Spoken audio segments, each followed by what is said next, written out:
It's for important personalities only. How do you know I'm not an important person? I mean, looking at you, What do you mean by that? you don't look like you belong in this section. The cold Thursday afternoon of December 19th, 2024, should have been a routine hospital visit for Lieutenant Marcus Johnson, a 43-year-old commander with 20 years of service in the police department who had driven his 72-year-old mother to a 2 p.m. cardiology follow-up appointment.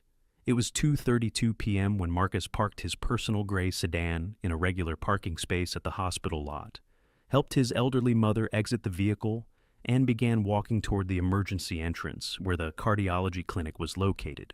He was wearing casual clothes, a brown jacket over a shirt and jeans, with no visible indication of his position as one of the police department's most senior lieutenants responsible for supervising over 80 officers. But what began as a simple medical visit transformed into a confrontation that would expose blatant racism and cost an officer his career when hospital security cameras captured him, telling a police lieutenant that the hospital parking lot was for important personalities only. Marcus Johnson had served in the police department for 2 decades, rising through the ranks from patrol officer to detective to sergeant and finally to lieutenant. He oversaw the Criminal Investigations Division, was responsible for approving all major investigations, and had a reputation throughout the department as a fair but demanding leader who expected professionalism and accountability from all officers under his command. Marcus had received multiple commendations over his career, including a Medal of Valor for actions during a hostage incident 5 years earlier, and he was widely respected both within the department and in the community. He was also one of the few senior black officers in the department, a position he had achieved through consistent professional excellence despite occasionally facing racial bias from both colleagues and citizens. The officer who would confront Marcus that afternoon was Derek Chandler, a 6-year patrol officer with a history that included 3 previous complaints for racial profiling and a reputation among some colleagues for making assumptions about people based on appearance rather than behavior. Chandler had developed a pattern over the years of questioning black people in locations where he apparently felt they didn't belong, including upscale neighborhoods, commercial establishment parking lots, and public areas where he had preconceived expectations about who should be present.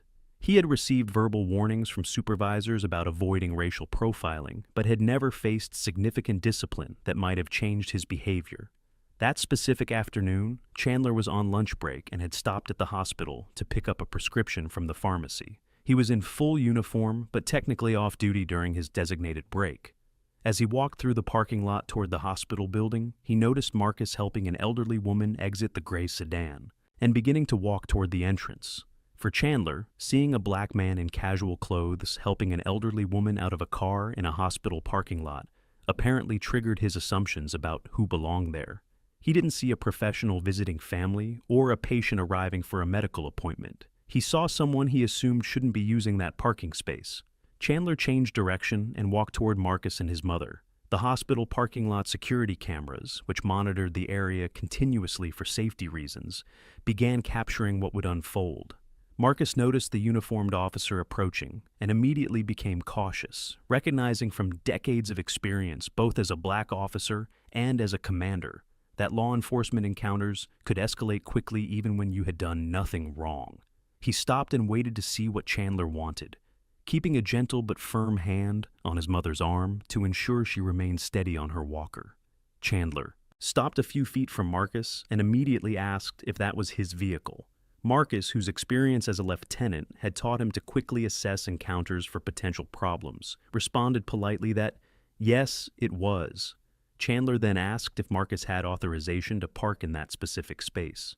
The question was odd, given Marcus had parked in an unmarked regular space in a public hospital parking lot, not in a reserved or restricted space. Marcus asked what Chandler meant by authorization, noting he had parked in a standard parking space open to all hospital visitors. Chandler's response would reveal exactly how deeply his racial assumptions were driving his actions. He said, in a tone mixing condescension and authority, that this section of the parking lot was for important personalities only, that it wasn't for general public use. The statement was captured perfectly by the hospital security cameras, preserving evidence of an officer making a completely fabricated distinction between who he judged important enough to use a hospital parking lot and who he apparently felt didn't belong there. Marcus looked around the parking lot, noting multiple other vehicles parked in identical spaces, without any signage indicating any restriction or special designation. Marcus's mother, Dorothy Johnson, who had experienced decades of racism during her own life and immediately recognized what was happening, squeezed her son's arm gently. She had raised Marcus to remain calm in situations like this, to not give people like Chandler an excuse to escalate, but she had also taught him to stand up for himself and demand respect. Marcus, whose position as lieutenant meant he literally trained officers on appropriate law enforcement practices, decided to see how far Chandler would take this before revealing who he really was. As a commander responsible for investigating misconduct, Marcus was professionally interested in observing how Chandler would conduct an encounter with someone he was clearly racially profiling. Marcus asked Chandler what specific signs or markings indicated that section of the parking lot was restricted to important personalities. Chandler, apparently not expecting to be questioned, stumbled slightly and then said it was common knowledge that area was for medical staff and VIP visitors. Marcus noted he saw no signage indicating such a restriction, that multiple other vehicles were parked in identical spaces, and that if there really were a special designation for that area, surely there would be appropriate signs or markings like there were for handicapped spaces and clearly marked emergency spaces in other parts of the parking lot. The logic was impeccable, and Chandler had no reasonable response. Rather than backing down or admitting he had made a mistake, Chandler doubled down. He said that regardless of signage, he was informing Marcus now that he needed to move his vehicle to a different area of the parking lot. Marcus asked under what authority Chandler was ordering him to move his vehicle from a legal parking space on private hospital property where Chandler didn't even work and where he was currently off duty during his lunch break. The question was pointed and exposed exactly how inappropriate Chandler's demand was. Officers had no authority to regulate parking on private hospital property unless specifically requested by hospital management or responding to an actual legal violation. Chandler, apparently frustrated at having his authority questioned, said he was a police officer and that Marcus needed to follow his instructions or face a citation for disrespecting an officer. The threat was both legally baseless and revealing of how willing Chandler was to abuse his position. Disrespecting an officer generally required actively interfering with official law enforcement duties, not simply questioning inappropriate demands from an off-duty officer on private property. Marcus, whose legal expertise as a lieutenant far exceeded Chandler's, noted calmly that questioning the legal basis for an officer's demands didn't constitute disrespect, and that citizens had a right to understand justification for instructions officers gave. Dorothy, leaning heavily on her walker, intervened gently. She told Chandler they were simply trying to get to her medical appointment, that her son had parked in an open space like any other visitor would, and that she didn't understand why this was becoming a problem. She also noted she could see multiple other people in casual clothes entering and exiting vehicles in identical spaces without being questioned. The observation was made in a gentle grandmother tone, but pointed out the obvious contrast in how Chandler had singled Marcus out specifically for scrutiny. Chandler told Dorothy she should let her son handle the situation and not interfere. The tone was condescending and dismissive, treating an elderly woman as if she had no right to speak about a situation directly affecting her. Marcus felt anger rising but maintained his professional composure. He told Chandler he was speaking to his mother in a disrespectful manner, that Dorothy had every right to participate in a conversation about why they were being harassed while trying to get to a medical appointment, and that Chandler's behavior was becoming increasingly inappropriate. Chandler then made a comment that would be captured by security cameras and eventually replayed millions of times on social media. He said that people who drove old cars and dressed like Marcus probably weren't the type of visitors the hospital wanted in their premium parking areas, and that he was doing the hospital a favor by keeping the area appropriate for clientele who actually mattered. The statement was simultaneously classist and racially coded, implying Marcus and his mother weren't important or respectable enough to deserve using hospital parking. Marcus's sedan was 4 years old and well-maintained, but apparently anything less than as Luxury vehicle was seen by Chandler as an indicator the driver didn't belong there. Marcus had finally had enough. He had allowed the interaction to continue partly out of professional curiosity about how far Chandler would take his racial profiling, but the comment about clientele who mattered had crossed the line from mere poor judgment to an openly discriminatory statement that couldn't be ignored. Marcus asked Chandler for his full name and badge number. Chandler, apparently surprised by the demand, hesitated. Marcus repeated the question in a tone that carried the weight of authority that came from 2 decades of command. Chandler provided his name and badge number, likely assuming Marcus was planning to file a citizen complaint that would be filed away and ignored, like so many others. Marcus then asked a question that would begin to shift the entire dynamic of the encounter. He asked Chandler how long he had been on the force and whether he had received any training on racial profiling. Chandler said defensively he had been on the force for 6 years, and that he wasn't racially profiling anyone. He was simply enforcing parking regulations. Marcus noted there were no parking regulations being violated, that Chandler had fabricated a restriction that didn't exist, that he had singled Marcus out specifically while ignoring multiple other visitors in identical spaces, and that his comments about important personalities and clientele who mattered revealed exactly the type of discriminatory thinking that constituted racial profiling. Chandler, now visibly irritated at having his professional judgment questioned by someone he still assumed was just a civilian hospital visitor, said Marcus should focus on moving his vehicle instead of trying to lecture him about law enforcement. Marcus responded he was absolutely qualified to lecture about law enforcement, given he had spent 20 years doing exactly that. Chandler made a sarcastic comment about everyone, thinking they were experts on police work. Marcus said calmly he didn't think he was an expert. He knew he was because he was Lieutenant Marcus Johnson of the police department, commander of the Criminal Investigations Division, and Chandler's direct superior in the departmental chain of command. The statement hung in the air as Chandler processed what he had just heard. His expression changed from irritation to confusion to dawning horror as he realized he had spent the last 10 minutes racially profiling, making inappropriate demands to, and making discriminatory comments about one of the department's most senior lieutenants. The security cameras captured the moment perfectly, the shock on Chandler's face as the reality of his situation sank in. He had assumed a black man in casual clothes couldn't be someone important, and that assumption had now placed him in a position where he had committed serious misconduct in front of a commander who literally had authority to recommend him for disciplinary action. Marcus pulled out his wallet and opened it to reveal his official police department identification, showing his name, rank as lieutenant, and official photograph. He held it so Chandler could see it clearly. Chandler looked at the identification, then back at Marcus's face, then back at the identification, as if he couldn't fully process that he had just racially profiled his own commander. Marcus returned the identification to his wallet and told Chandler they would be having a much longer conversation about this incident, but that right now he needed to get his mother to her medical appointment that was now running late because of Chandler's harassment. Dorothy, who had been quiet during the revelation, shook her head with a mixture of sadness and contained anger. She had watched her son work incredibly hard to achieve a leadership position in the police department, and now she had witnessed him being treated like a criminal suspect by a junior officer simply because he was black and wearing casual clothes. She said in a quiet but clear voice that she had hoped things would be different by now, that her son wouldn't have to prove he deserved to be in a hospital parking lot.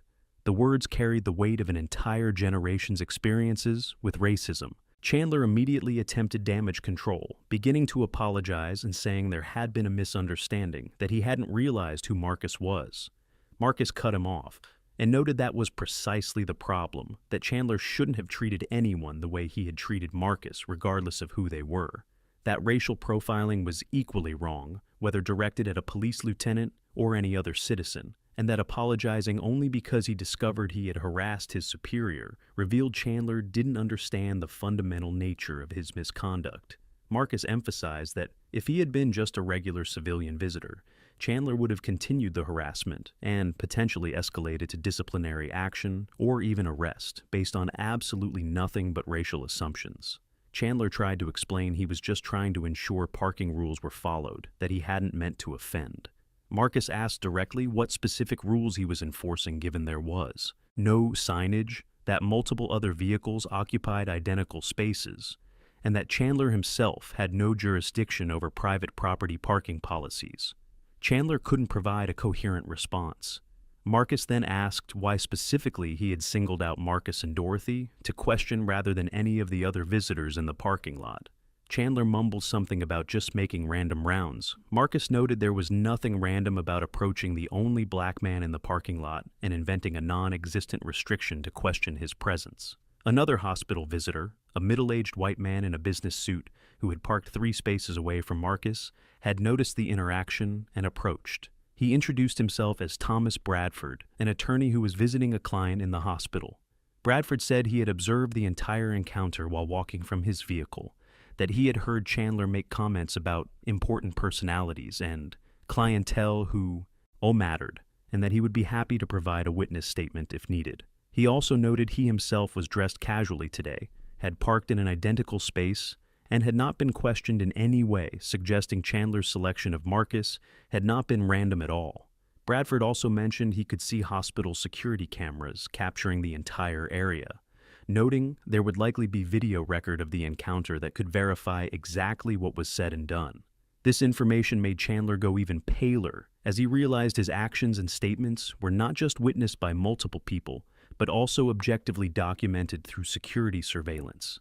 The camera had captured him making discriminatory comments to a police lieutenant, creating precisely the type of evidence that would make it impossible to deny or minimize misconduct. Marcus thanked Bradford for his offer to serve as a witness and obtained his contact information. He then turned back to Chandler and said in a tone that carried all the weight of his rank that Chandler should report to Marcus's office at 8 a.m. the following morning for a formal meeting about the incident. Marcus specified Chandler should notify his immediate supervisor about the scheduled meeting, and that he should bring union representation if he wished. The formal framing of the instruction made clear this wasn't a request, but an order from a senior commander, and that Chandler was now subject to formal disciplinary process. Chandler tried again to apologize, saying he had made an error in judgment, but hadn't meant to disrespect Marcus or his position. Marcus responded, it wasn't about disrespecting his position. It was about disrespecting basic human dignity of people based on assumptions about race and appearance. He noted that if Chandler treated his own commander this way when he didn't recognize him, how was he treating ordinary citizens who had even less power to challenge his misconduct? How many other people had Chandler racially profiled who simply hadn't had the resources or knowledge to file effective complaints? The question hung in the air unanswered, but the implication was clear that Chandler's behavior today was probably not an isolated incident, but a reflection of a broader pattern. Dorothy, who had been waiting patiently but was now clearly uncomfortable standing for an extended period with her walker, gently reminded Marcus they were significantly late for her appointment.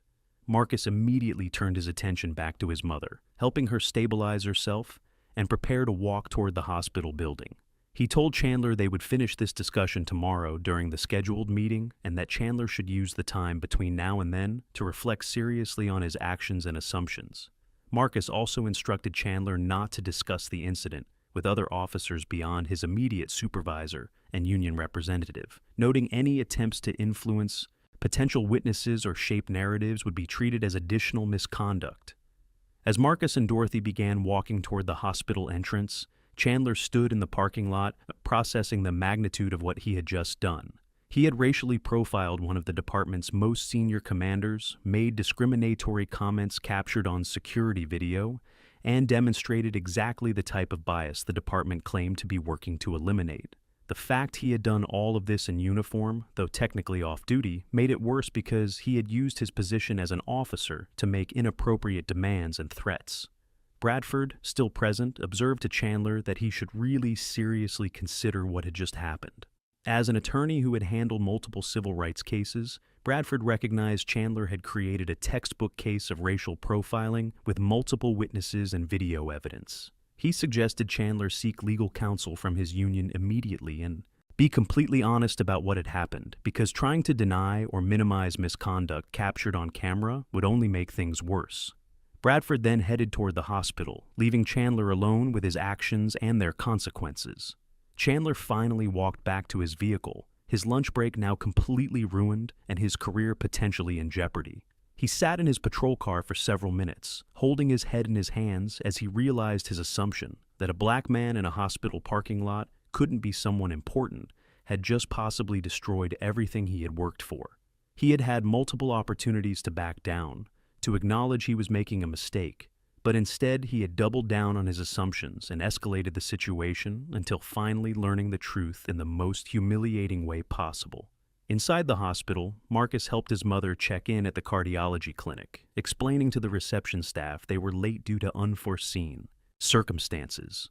The receptionist, noticing how shaken both appeared, quickly assured them the doctor could still see them. As they sat in the waiting room, awaiting Dorothy being called, she held her son's hand and said she was proud of how he had handled the situation with dignity and professionalism, even while being disrespected. But she also expressed sadness that her son, who had dedicated his life to serving and protecting, still had to prove he belonged in basic public spaces, simply because of the color of his skin. Marcus assured his mother he would use the incident to force significant change within the department, that he wouldn't allow Chandler to simply receive a warning and continue operating the same way.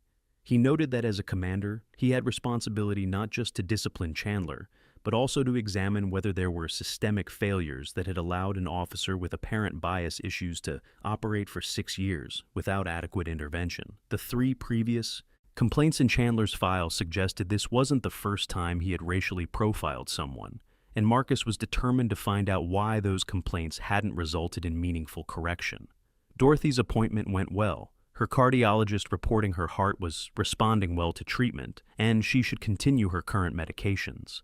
But as Marcus drove her back to the parking lot after the appointment, he couldn't help but look at the space where everything had happened just an hour earlier. The gray sedan was still there, parked in a perfectly legal space, a silent symbol of how one officer's prejudiced assumptions about who belonged where had created a confrontation that would be remembered long after the tire marks faded from the pavement.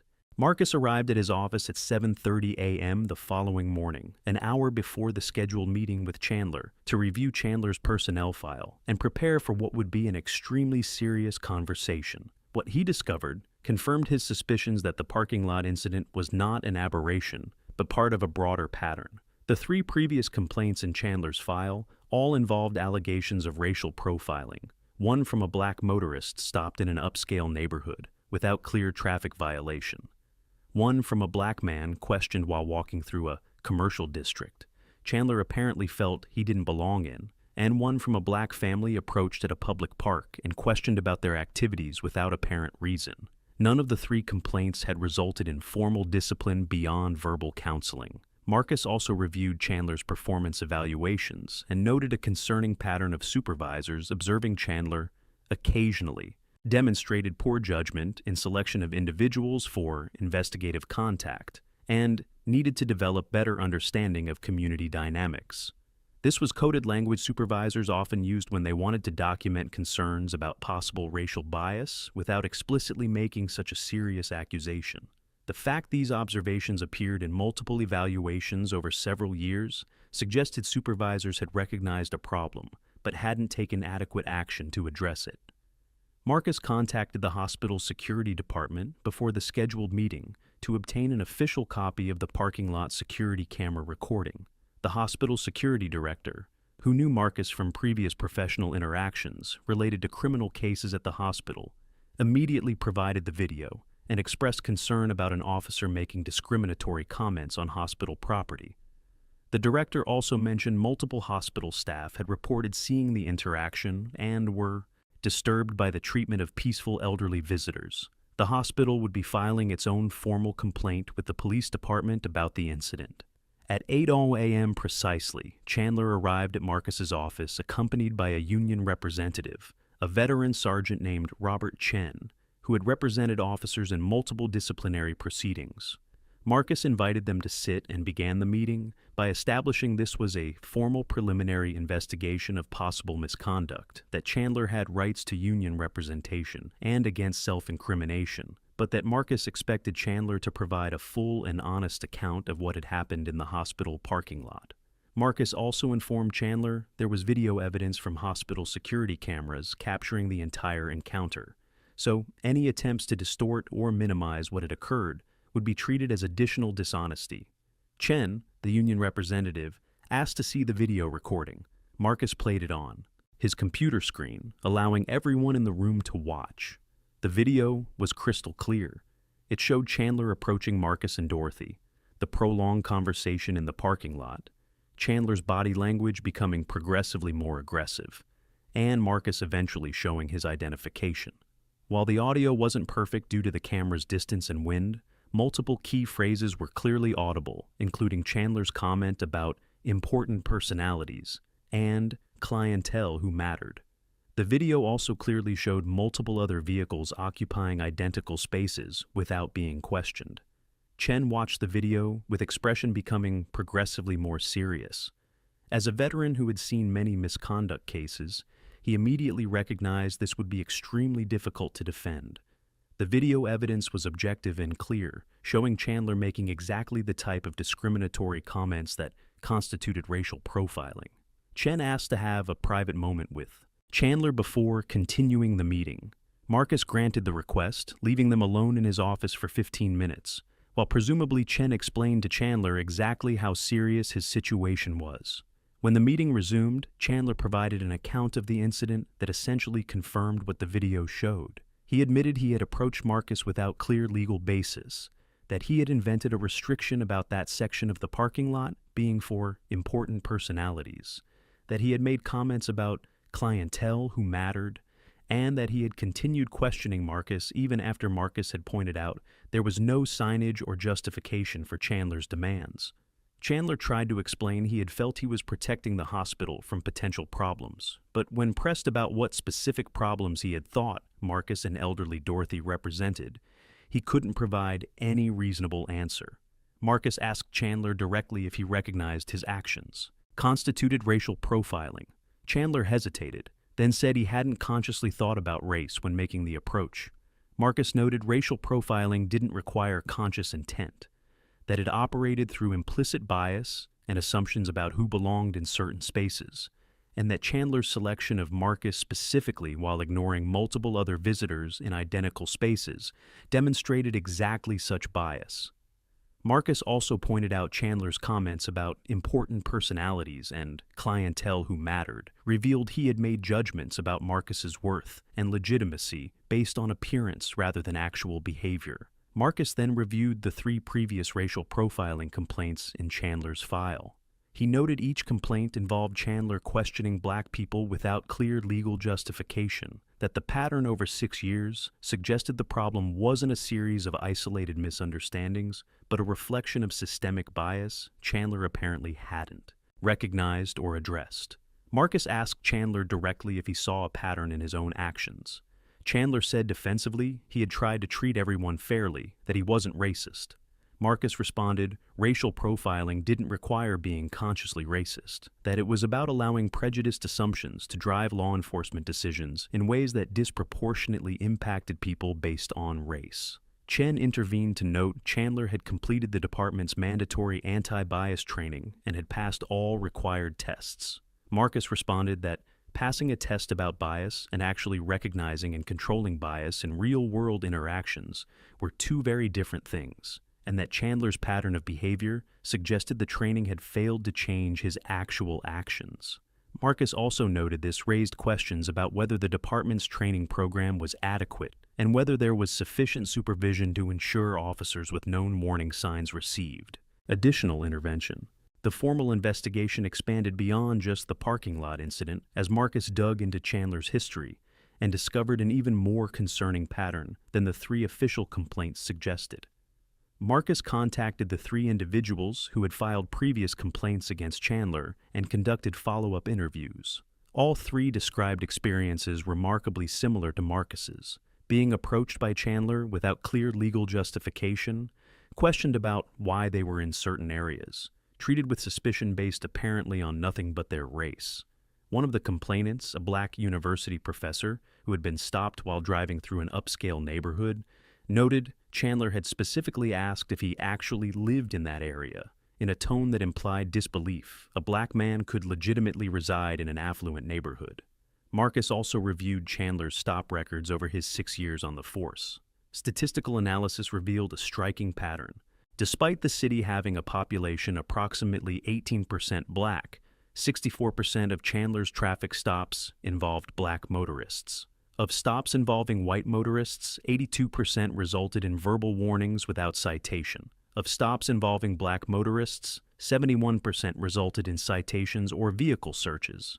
The numbers were so disproportionate they couldn't be explained by chance or by legitimate differences in driving behavior. They demonstrated statistically significant racial profiling that had operated unchecked for years. More damningly, Marcus discovered that 2 of Chandler's 3 supervisors over the years had actually observed his stops to evaluate performance, and both had noted in their write-ups that Chandler seemed to make more investigative stops than average, but had interpreted this as being proactive rather than recognizing it as a potential warning sign of racial profiling. One supervisor had specifically noted Chandler demonstrates good instinct for identifying potentially suspicious activity, apparently never questioning whether that instinct was actually implicit bias driving Chandler to view black people as inherently more suspicious. Marcus's investigation report was completed 3 weeks after the parking lot incident, remarkably quick time that reflected both the clarity of the evidence and the priority Marcus placed on addressing systemic racial profiling within his division. The report was extensive and meticulously documented, including video evidence from the parking lot incident, statistical analysis of Chandler's stops, follow-up interviews with previous complainants, review of performance evaluations showing warning signs that were ignored, and analysis of how supervisory failures had allowed Chandler's pattern to continue unchecked. The findings were devastating, not just for Chandler, but also for supervisors who had failed to intervene. The report determined Chandler had violated multiple departmental policies, including prohibitions against racial profiling, requirements to have articulable, reasonable suspicion before making stops or investigative approaches, standards of professional conduct both on and off duty, and requirements to treat all citizens with respect regardless of race. More significantly, the report found Chandler's behavior was not a series of isolated mistakes, but a systemic pattern of racial profiling that had impacted dozens of citizens over 6 years. The fact he had racially profiled his own commander simply provided clear and irrefutable video evidence of bias that had been driving his actions all along. The report also severely criticized 3 supervisors for failing to recognize and address clear warning signs in Chandler's behavior and stop statistics. Marcus noted that if any supervisor had actually examined Chandler's stop data or properly investigated the previous complaints, the pattern would have been obvious and intervention could have been implemented years earlier. The failure, inadequate supervision represented a systemic failure that had allowed a problematic officer to operate for years, impacting countless citizens until finally racially profiling a commander who had both the expertise and authority to force complete accountability. Marcus's recommendation was immediate employment termination for Chandler, permanent revocation of the police certification, and referral for mandatory training of all supervisors on recognizing and addressing patterns of racial profiling in officers they supervised. The report also recommended implementation of a data analysis system that would automatically flag officers whose stop statistics showed significant racial disproportion, improved anti-bias training that went beyond basic online modules to include practical exercises and facilitated discussions, and disciplinary action for 3 supervisors ranging from 3-week unpaid suspensions to demotions in rank. The police chief reviewed Marcus's report and accepted all recommendations without modification. In an internal statement to the department, the chief noted the case represented precisely the type of racial profiling the department had publicly committed to eliminating, that the video evidence made the case indefensible, and that failing to take decisive action would undermine the credibility of all the department's efforts to build community trust. The chief also praised Marcus for conducting a thorough and objective investigation, even while being the victim of the misconduct, demonstrating exactly the type of professionalism and commitment to accountability the department expected from its leaders. Chandler was officially fired 6 weeks after the parking lot incident. His 6-year career in law enforcement ended by a pattern of racial profiling that had operated unchecked until finally targeting a victim who had both the authority and determination to demand complete accountability. The State Board of Police Standards revoked his certification permanently with notation in his file indicating termination for misconduct involving racial profiling of a superior commander and demonstrated pattern of discriminatory conduct, ensuring he could never work in law enforcement anywhere in the state.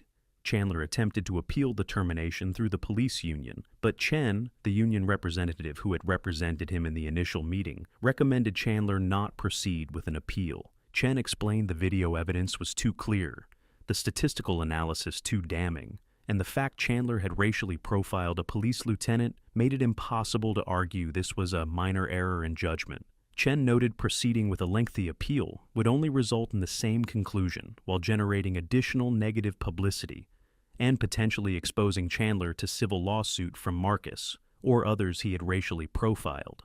Chandler reluctantly followed the advice and withdrew his appeal.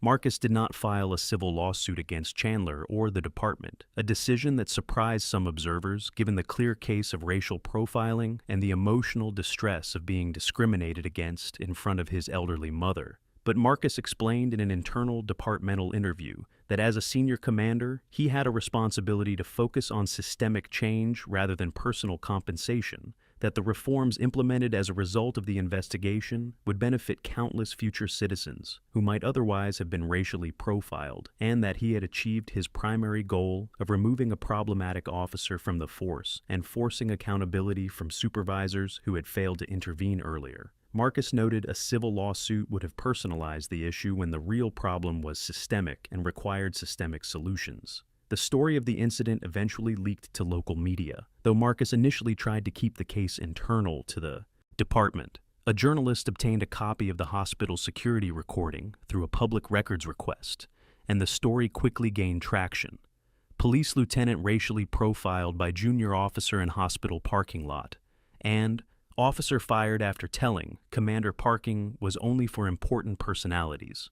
The video recording was widely shared, particularly the moment when Chandler made the comment about important personalities, and the expression of shock on his face when Marcus revealed his rank. The video was viewed millions of times, becoming one of the clearest examples of racial profiling captured on camera involving police officers. Public reaction was intense and largely favorable to Marcus, and critical of the department for having allowed Chandler's pattern to continue for so long. Civil rights organizations praised Marcus for conducting a thorough investigation and forcing systemic changes, but also pointed out the case highlighted a broader problem of how racial profiling complaints were often ignored or minimized until a victim with enough power to force accountability was impacted. Commentators noted that if Marcus had been just a regular civilian visitor, Chandler likely would have continued harassing him without consequences, demonstrating how the system often failed to protect ordinary citizens who didn't have position or resources to challenge police misconduct. Dorothy Johnson, Marcus's mother, gave a single interview to a local news outlet where she spoke with dignity and sadness about the experience. She noted she had raised her son to work twice as hard as everyone else to achieve success, that she had watched him dedicate 2 decades to serving his community as a police officer, and that still he had been treated like a criminal suspect in a hospital parking lot, simply because he was black and wearing casual clothes. Dorothy said she was proud of how her son had handled the situation with professionalism, but she expressed sadness that even achieving the rank of police lieutenant didn't provide complete protection from racial profiling. Her words resonated with many viewers who had experienced similar discrimination despite their professional accomplishments. The department implemented comprehensive reforms that went far beyond the specific recommendations in Marcus's report. The chief created a new position of Director of Accountability and Bias Reforms, hiring an outside professional with a PhD in criminology and expertise in racial profiling to oversee systemic changes. The department implemented a data analysis system that automatically monitored each officer's stop statistics, flagging anyone whose numbers showed significant racial disproportion for mandatory review. Flagged officers were required to undergo intensive retraining on implicit bias and were placed under increased supervision until their stop statistics showed improvement. Additionally, the department completely overhauled its citizen complaint process. All complaints alleging racial profiling were automatically forwarded to both Internal Affairs and the new Director of Accountability for Independent Review, removing discretion from line supervisors to file away such complaints without investigation. The department also implemented policy requiring officers with 2 or more racial profiling complaints within a 3-year period to undergo independent psychological evaluation to determine if bias was impacting their professional judgment and if they were fit to continue on patrol. The department's anti-bias training program was completely redesigned. Instead of basic online modules officers could complete in an afternoon, the new program required a 2-day in-person workshop facilitated by psychologists and civil rights experts, including practical exercises where officers experienced scenarios designed to reveal their own implicit biases. The training also included testimony from community members who had been racially profiled, providing officers with first-hand perspective on the emotional impact of discrimination. Marcus personally participated in training sessions, sharing his own experience anonymously as a case study about how even a senior commander could be a victim of racial profiling. The 3 supervisors identified in Marcus's report as having failed to adequately address Chandler's warning signs faced consequences that sent a clear message supervisors would be held accountable for supervisory failures. One lieutenant was demoted to sergeant, a significant loss in authority and pay. 2 sergeants received 3-week unpaid suspensions and were required to complete additional supervisory training focused on identifying and addressing patterns of misconduct. Most importantly, all 3 were removed from supervisory positions until they completed retraining and demonstrated better understanding of their responsibilities. Chandler's case became widely used as a training tool, not just within the department, but at police academies across the state. The video recording, with faces obscured for privacy but with audio preserving key comments, was incorporated into training modules on racial profiling, implicit bias, and the importance of questioning one's own assumptions about who belongs in public spaces. Instructors paused the video at key moments. When Chandler first approached Marcus without justification, when he invented a restriction about important personalities, when he continued escalating despite Marcus pointing out logical flaws in his demands, and when he finally realized he had racially profiled his own commander. Marcus became an even more respected figure within the department, recognized not just for his leadership, but for his willingness to use his own experience of discrimination to force systemic change that would benefit others. Officers under his command reported he occasionally shared the story of the parking lot incident during training sessions, using it to illustrate how implicit bias could operate even in encounters that seemed routine, and how officers had a responsibility to constantly examine their own assumptions about race and belonging. Chandler disappeared from public life after his firing, his attempts to rebuild his career, frustrated by the viral video that remained permanently associated with his name.